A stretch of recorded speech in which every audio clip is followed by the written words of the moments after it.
नमस्कार, पुन्हा एकदा आपले स्वागत आहे. कर्मचाऱ्यांसाठी खुशखबर. पुढच्या 2 महिन्यात पगार वाढणार. सरकारी कर्मचारी गेल्या काही दिवसापासून 8व्या वेतन आयोगाची वाट पाहत आहे. हा आयोग लागू झाल्यास पगारात मोठी वाढ होईल अशी त्यांना अपेक्षाही आहे.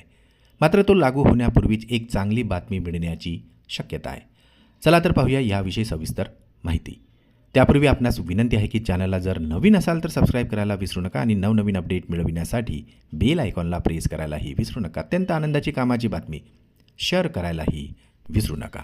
7वा वेतन आयोग संपण्याच्या अंतिम टप्प्यात आलेला आहे. अशा परिस्थितीत कर्मचाऱ्यांना अनपेक्षित खुशखबर मिळण्याची शक्यता असल्याची चर्चा सुरू आहे. 8वा वेतन आयोग लागू होण्यापूर्वीच पगारात मोठी वाढ होण्याचीही शक्यता वर्तविली जात आहे.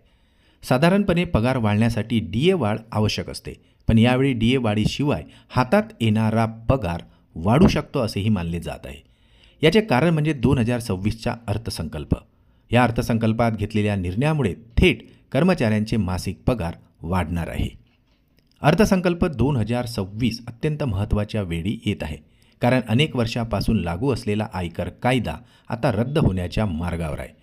या बदलामुळे आता मध्यमवर्गीय आणि पगारदार वर्गाला मोठा फायदा मिळणार आहे.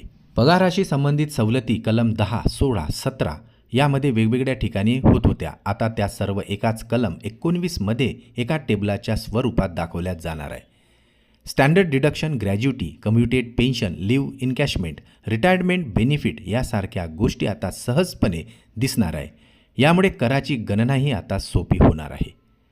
HRA, LTA विशेष भत्ते एकाच संरचनेत दाखवले जातील. तज्ज्ञांच्या मते आता अर्थसंकल्प 2026 मध्ये सरकार HRA, LTA आणि भत्त्यांवर अतिरिक्त सवलतसुद्धा जाहीर करण्याची शक्यता आहे.